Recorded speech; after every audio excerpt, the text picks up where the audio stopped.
2 రకాల ఆకులు, వేపాకు, మునగాకు, పచ్చిమిర్చి, తెల్లగడ్డ వాటిలో పేస్ట్ చేసుకొని దాంట్లో పసుపు, ఆవు మూత్రం దాన్ని ఉడికించి ఒక 2-3 పొంగులు ఇచ్చేవారు ఉడికించి దాన్ని వడపెట్టుకొని 15 రోజులు అన్నాం కదా ఇందాక రెస్ట్ పెట్టాము. 15 రోజులు పైన వచ్చే వాటి కోసం, తర్వాత వచ్చే పురుగుల కోసం ఈ యజ్ఞాస్త్రం వాడతాం. దీనికి కూడా పని చేయలేదు. తర్వాత బ్రహ్మాస్త్రం వాడతాం. ఆ బ్రహ్మాస్త్రం వచ్చి అది కూడా 4-5 రకాల ఆకులు తీసుకొని ఆ విధంగా ఉడకబెట్టి దాన్ని మళ్ళా ఈ ఆవు మూత్రం కలుపుకొని దాన్ని వడకట్టుకొని 15 రోజులు 20-25 రోజుల పైన వచ్చే పురుగుల్ని వాటికి ఉపయోగిస్తాం. అది ఇంకా మీ డౌట్ లేదు అడిగితే ఆడికి వెళ్ళి ఏం తెలుసుకున్నారు, ఏం చేశారని చెప్పి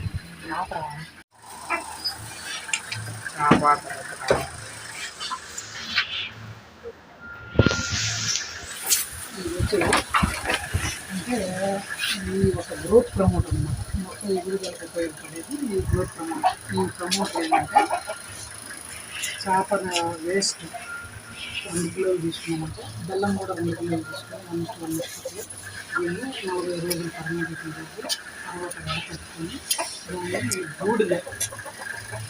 ఏంటంటే ఎక్కువ రోజులు నిల్వ ఉంటున్నాం 6 నెలలు. ఈ బొట్టుకొని పెట్టడం కూడా 6 నెలలు. ఇదేంటంటే ఇది కూడా 6 నెలలు. ఇప్పుల మధ్య అనేది కనీసం ఒక వారం వరకు మాత్రమే ఉండదు. ఇది గ్రోత్ ఉంటే వాడుకుంటాం మొక్కలు ఎదుగుతుంది.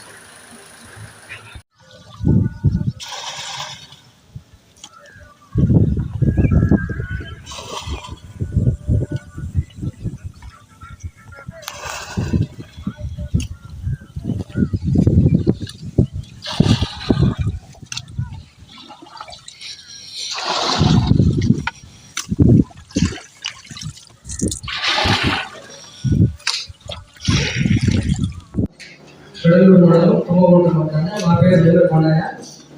నేను ప్రకృతి వ్యవసాయం ద్వారా పండిస్తూ ఉంటాను. వీటిని ఏంటంటే అందరూ వ్యాపారం చేస్తూ ఉంటారు, అలాగే చేసుకునేవారు. ఈ ఈడీపీ ట్రైనింగ్ వచ్చి ఈ ట్రైనర్స్ వాళ్ళ సలహాలు సూచనలు తీసుకున్న వల్ల మనం బిజినెస్ ఏ విధంగా ఈ ఒక ప్రణాళికబద్ధంగా తీసుకొని దాని గురించి మనకి అంటూ ఒక గుర్తింపు మార్కెట్లో చూపించుకొని దానికి మనం విలువ జోడించుకోవడం కానీ, దాని యొక్క ప్యాకింగ్ కానీ, కస్టమర్లతో మాట్లాడటం కానీ అనే విధానాలని మనం ఈ ట్రైనింగ్లో నేను నేర్చుకోవడం జరిగింది. నా అనుభవం ప్రకారం ఇది చాలా మంచి అవకాశంగా భావిస్తున్నాను. ఈ అవకాశం ఇచ్చిన ఆర్గనైజర్స్ సంస్థకి, ట్రైనింగ్ ఇచ్చిన అందరికీ ప్రత్యేకంగా ధన్యవాదాలు తెలియజేసుకుంటూ ఈ రైస్ బిజినెస్ కోసం నాకు మినీ రైస్ మిల్ కోసం నేను ప్రయత్నం చేయాలని కోరుకుంటున్నాను. ధన్యవాదాలు.